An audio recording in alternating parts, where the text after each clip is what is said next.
Hey, do you prefer to find the joy in life, or do you just want some help with that? If so, you're in the right place. So come on in and join the Joy Bunny clan. This is the My Slice of Life podcast. Do you save the seeds from your own fruits, vegetables and flowers, or do you see this as another of the dark arts of gardening? Welcome to this week's episode of the My Slice of Life podcast, where we will be delving into the mysteries of all things seed saving. This is the last episode in the Let's Get Gardening season, and if you have missed any of the earlier episodes, do go back after this and catch up. I've covered everything from why gardening is so good for us in the first place, seed sowing and choosing what to grow, all the way through to money saving tips, dealing with gluts, and a few more gardening goodies thrown in too. So this week I want to bring our gardening full circle. I am aware we are all at different stages in our growing cycles. For example, I haven't even harvested one tomato, and some of you are coming to the end of your tomato time. But the information will still be relevant no matter where you are in your plant growing. But before I go any further, I need you to give this episode a like. Go on, do it now. Go on, Also, follow the podcast if you don't already, and for the love of all things holy, tell someone about it and get them listening too. We need more joy bunnies to join our happy little clan. Yes, we do. This season is coming to an end, but that can mean only one thing. Haha, yes. A new season is speeding towards us, and if you want to know what it is, well, you'll need to wait and find out. You think I'm going to tell you? I'm not going to tell you that, am I? What I will say is, it's completely different to this one. No. Okay, not really a clue, but that's all you're going to get out of me. Now, let's get on with our seed-saving shenanigans. Now, try saying that quickly, it's not easy. When it comes to seeds, there are a few phrases which get thrown about, so I quickly want to run through them in case there is any doubt in that gorgeous wee head of yours. Open pollinated is one of those phrases you will hear, but what exactly does it mean? Well, it just means normal, natural pollination. The type you normally think about, where the bees buzz about and they go from flower to flower, or maybe we help out a little bit with our paintbrushes, that sort of thing. These plants will have the same predictable characteristics of their parents, and these plants are ones that you can save seed from. In fact, you should save the seed, and I'll be coming back to that thought in just a minute. But first I want to explain F1 plants, or F1 hybrids. Nothing to do with Formula 1, just in case you were wondering.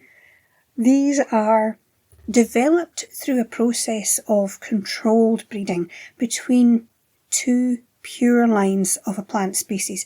So two parent plants with specific desirable traits are selected and then crossed to produce a new variety. Now, there are advantages and disadvantages to this. F1 plants, they often exhibit increased vigour and growth and productivity and so on due to the combination of genes from the two parent plants. But all this comes at a cost. F1 plants are not suitable for seed saving, as the seeds are not identical to either parent plant. You've got a bit from this one and a bit from that one, so you've really no idea what you're going to end up with. And the other problem with F1 hybrids is the cost. F1 seeds are often way more expensive than the non-hybrid seeds due to the breeding process and the seed production costs. And due to the selective breeding process, F1 plants require the breeder to produce new seeds each season, so you really are dependent on the breeder for future seed supply. Let's face it, it puts you in a pretty awkward situation if you rely on F1 seeds completely. I mean, what if the breeder has a bad year, or, the traits that you have come to rely on start to diminish over time, because apparently that can happen. Or maybe, what if the breeder just can't produce enough seeds? So what should you do? Obviously, save your own seeds as much as you can. I mean, there are a few great reasons for doing this, which I want to quickly go through with you. And for starters, you're not going to be dependent on seed breeders for those F1 hybrids. Being seed independent is really the way to go. I mean, do you remember a few years ago when everyone decided they wanted to start gardening and seed companies were running out of certain seeds? Because I remember that, and that makes you vulnerable, not a good position to be in. So from that point of view, I would recommend you start saving at least some of your own seeds this year, especially if you've never done it before. This is a great time to start.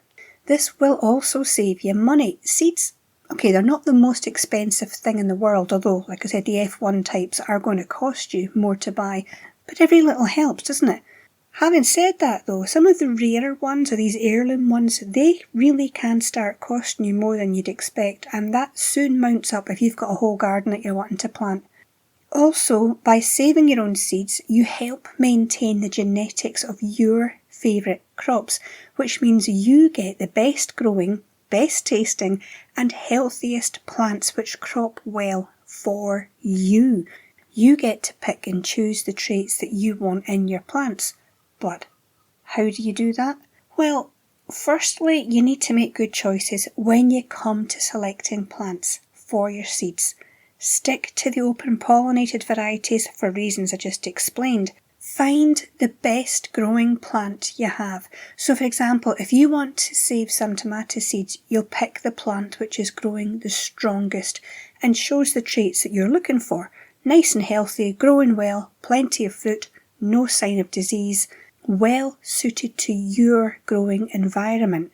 This is really where you can become selective. These are the plants which will give you the best results and the best seeds for everything that you're going to need for your area. When you pick the seeds will depend on what plant you're using. So I'll run through the most common ones just to give you some ideas. Now, don't be thinking this means you have to start saving all your own seeds, by the way. It's just to give you a picture of what you can do. As with all things in the garden, it's probably best to start small, learn how to do a few, if you've never done it before especially, and build up from there. So don't start worrying about having to do everything all at once. I only have a few plants that I save seed from at the moment, and I'm gradually learning how to save others. So where is the best place to start? Well, I would say the easy ones. Of course I'm going to say that. Yeah, start with the easy ones. And I'm sticking with veg seeds for the moment. Welcome all your peas and beans. These are probably the easiest seeds to save. So if you've never saved your own, this is where I would recommend you start. With these plants, pick your strongest growing plants, and once you're happy that you've picked enough from them, leave a few pods on the plant. With peas and beans, remember, the more you pick, the more you get. So don't leave the pods until you're coming near the end of the season. You're not going to do this right at the beginning. Wait till you've picked, and once you stop picking, the plant will stop producing new pods. The pods that are already on the plant can stay there as the plant shuts down, and they'll dry out on the plant. Now when they go brown, and they're going to feel a bit like paper, and you can hear them rattle in the pod, you can take them off the plant, put them somewhere nice and dry and warm, not too hot, and just let them dry out completely. That's when you can come along, open the pods, and there you go, you've got your seeds for next year. This will also work for flowers like sweet peas, and any others which produce pods for their seeds. You'll know in your own garden, you'll have seen what seeds are, going to be coming up in pods and things. So start to recognise which ones grow like this, and you'll know, if I can either let them dry on the plant, or I'll come back to another way you can do it, you're going to recognise I can get seeds from that. You'll start to pick and choose which ones you're wanting to keep. It is advised that you isolate the plants you want to keep seed from so they don't get pollinated by a different variety nearby and you end up with seeds which don't have the traits you want. Shouldn't be a problem if you're only growing the one type. But if it is a concern for you, you can put a really fine mesh over your plant or grow them far away from the other varieties. Make sure you do the pollinating yourself, and that way you'll know you'll get seeds that are going to be true to type, as they say. In other words, it will have exactly what you're looking for. For a lot of plants, the seeds are ready for picking when the plant is mature and the seeds get quite dry and hard. Timing is, I wouldn't say crucial, but it is important. So if, for example, you've left a cabbage to flower and go to seed, you do need to make sure you get to the seed pods before they burst and spread their seeds all over the place. Now, I did say I would give you another way of doing this, apart from leaving them all on the plant. And one easy way is to just cut the branches off, hang them upside down somewhere, again warm and dry so they can completely dry off. You could put some newspaper underneath them to catch the seeds as the pods will just open, and I think that's a lot easier than putting a paper bag over them, which a lot of people suggest. You can do that if it's a nice small little flower head, for example, but if you've got something like a cabbage or a kale, they have a lot of seed pods, so good luck getting a paper bag over them. Just put some paper down, and as they dry and they will open, all your seeds can land on your paper and you just scoop them up. Bingo, you've got them. Nice and easy. Other easy ones are things like pumpkins and squashes. Again, just keep the best looking seeds from the best plants. Clean them to get rid of the excess material that does stick to these seeds usually. You want them to be quite clean because if it's got a lot of that material stuck on it, it's just going to make them rot and you really don't want that. So make sure they're completely dry and store them. Really simple, nice and easy ones. Some plants will need a little more time to get their seeds, but it's worth that extra effort. If I've got, for example, a tomato plant and it's been a good year, I will keep seeds from that. And to do that, I'll just take one of the best looking tomatoes or a couple, cut them open, scoop out the seeds with the jelly stuff that they're in, pop it in a jar, add a little water and let it sit for about 2 days, and then I'm going to tip that into a sieve, rinse the seeds so they're nice and clean, and then to dry them, I'm going to leave them on a little plate. When they're fully dry, I pop them into a little paper bag and label them. So it's not really that much work and it's not that complicated. But make sure all your seeds, no matter which type you're saving, are really, really dry before you store them. I store all my seeds in, the little brown money envelopes you get? That works really well for me. I've got a selection of old biscuit boxes and tins and I store them in that and keep it all in a picnic hamper so they're all nice and together and dry. I don't keep them beside a radiator because I don't want them to get that heat. But, they're not freezing either, just middle of the road, that's what we're looking for. One thing I will say is make sure after you've gone through the process of collecting your seeds, label, label, label. I do have envelopes in my boxes with question marks on them and things like, think it's such and such. It's not ideal, so don't be like me. Clearly label what you have. Another easy one is things like peppers. Really simple. Just allow them to fully ripen, and change colour when they're on the plant. Cut them open, remove the seeds, lay them out on a tray or a plate, and then, when they're dry, bag them up.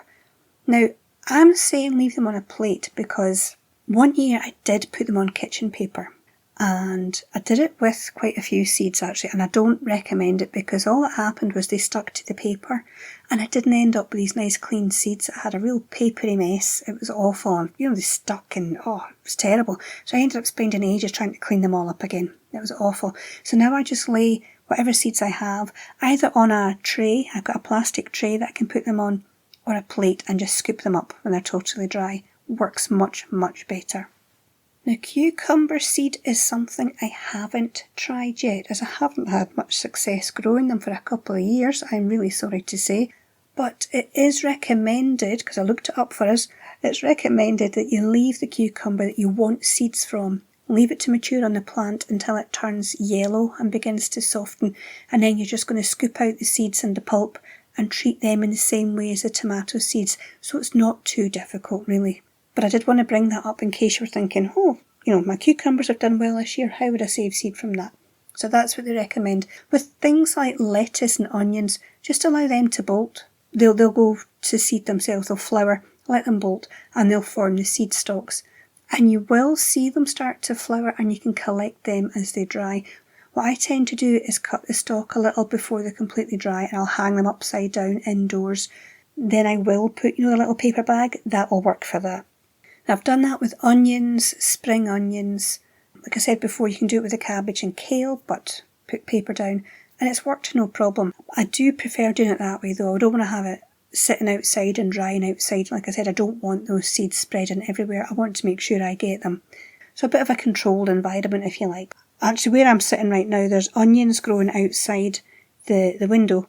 And a couple of them, it's spring onions, and a couple of them have now got the flower on them. So I am keeping a close eye on them. And when I see them just starting to dry, I'm going to cut them down and bring them in so I can hang them upside down and get the seeds, because they grew really well. Every single one of those plants has grown brilliantly. Good, strong spring onions, best I've ever had. So I definitely want to keep the seeds from them. I do want to point out here that some veg are biennial, meaning that they will flower and set seed in their second year. So you will have to be able to leave them somewhere to keep growing if you want the seeds from them. Carrots, parsnips, the onions, cabbage, kale, the ones I mentioned, they do fall into this category. I mean, it's not a big deal. It just means you'll have to wait a little longer for your seeds. And to be honest, for a lot of them, you would only need to leave, well, for the cabbage, one plant would do it. They do tend to make quite a lot of seeds, so you're not going to need a lot of space. But if you can, and you really want the seeds, leave them and you'll get them next year. When it comes to flowers, there are some very easy plants to save the seeds from if you want to. And don't forget, many will just make and drop their seeds and spread themselves, so you can just leave them to do that if you're not that bothered about where they grow and you have the space to let them spread. Pot marigold or calendula is one of those flowers which will self-seed everywhere. Yeah, ask me how I know. They look great, but not so much when you're trying to grow potatoes and you find marigold seeds everywhere, and they are everywhere. If you want to collect the seeds though, let the flowers dry on the plant and then just collect them up. Nice and simple.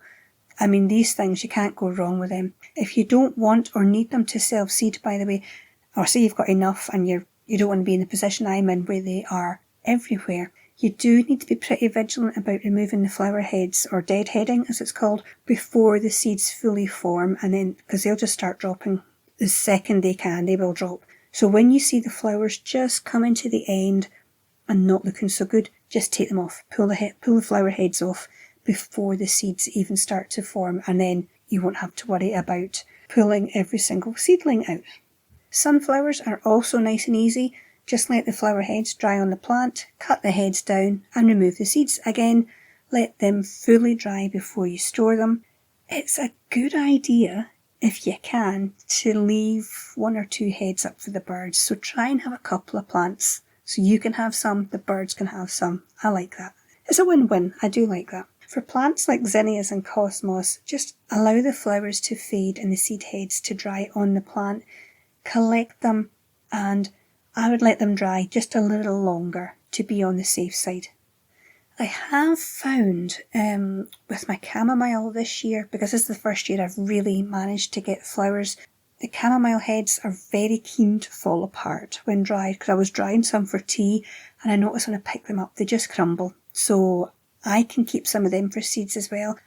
A lot of flowers are similar for seed saving, and I think they're easier than vegetables in some ways. If you've grown certain flowers for a while, like I was saying, you'll know when they start to go to seed, but maybe you've never thought of saving that seed before. So if that is you this year, try saving even just a few ones, just to see how it goes. You can also, don't forget, save seeds from your herbs. I know we've talked about other forms of propagation, but seed saving is also possible. And it isn't that complicated either, because many herbs are annuals, so they want to grow and set seed in the same year, which is good news for those of us who want to have a go at saving the seed. Basil, coriander or cilantro, dill, all of them, just allow them to flower and produce the seed heads, collect them as they dry, and you can just shake out the seeds. Again, let them dry a little more, especially things like coriander. I've done it with coriander. It's so simple to collect the seeds. I did cut the little branch off and hang it upside down, and then I just, as they dried, popped them into a bag. Fennel, it worked well with my fennel as well. I did that, cut the head off and hung it upside down to dry completely. Now some things like parsley, they are classed as biennial, so it should flower in the second year, but after that the process is just the same. I just want to add quickly a little bit about fruit seeds, because they do tend to grow a little differently. Strawberries, for example, will put out runners, the raspberries put out your suckers and so on. But these fruits do have seeds on them. So if you fancy a gardening experiment, you could save some of the seeds from them and see if you can get them growing. If nothing more, just to say that you can and you've done it. I have done it with strawberries, and they worked pretty well. It was just good fun. I love experimenting. I like garden experiments, I like the kitchen experiments, and I can say I have an avocado plant in the kitchen and 2 lemon plants in the bathroom, all grown from seed. I mean, they're never going to give me fruits. You know, it's not hot enough here, but I like the plants and I grew them myself. So I think that's something that shouldn't be overlooked either. You know, if you're eating something and you think, oh, it's got a seed, stick it in a pot, see what happens. What have you got to lose? It is good fun. When it comes to storing your seeds, like I said earlier, your biggest enemy is moisture, because it will just make them rot. So store them somewhere dark, cool and dry. Again, don't want it freezing, don't want it too hot. You could also add some of those little sachets of the silica gel to help keep them dry. That's not a bad idea. Some of your seeds will last years. Others you need to use the next year, especially parsnip. It does not keep well. The best thing is just not to leave them too long, because they become less viable as time goes on. So do check on your seeds from time to time and you'll be able to spot any problems like mould. You'll spot that early on and take action so that it doesn't spread. You'll be able to save your other seeds like a seed superhero. That's what you'll be. And that brings us to the end of this week's episode, friends, and to the end of the Let's Get Gardening season. I would like to thank each and every one of you for tuning in each week. It really does mean the world to me. I've seen the numbers going up recently and I really, really appreciate it. So thank you so much for joining me for this gardening season. If you want to keep up to date with what I'm doing in the garden, I am putting more videos on YouTube, so nip along to the channel, subscribe there, and you won't miss out on what I'm doing. I'm not doing much today, mind you, because it is pouring rain. But I do hope you found it interesting and useful, and you've managed to pick up a few tips or ideas from this season. Enjoy your seed saving, do experiment, have fun in your garden, and join me for the next season, which will be something completely different. But until then, as always, you take care of your wee self.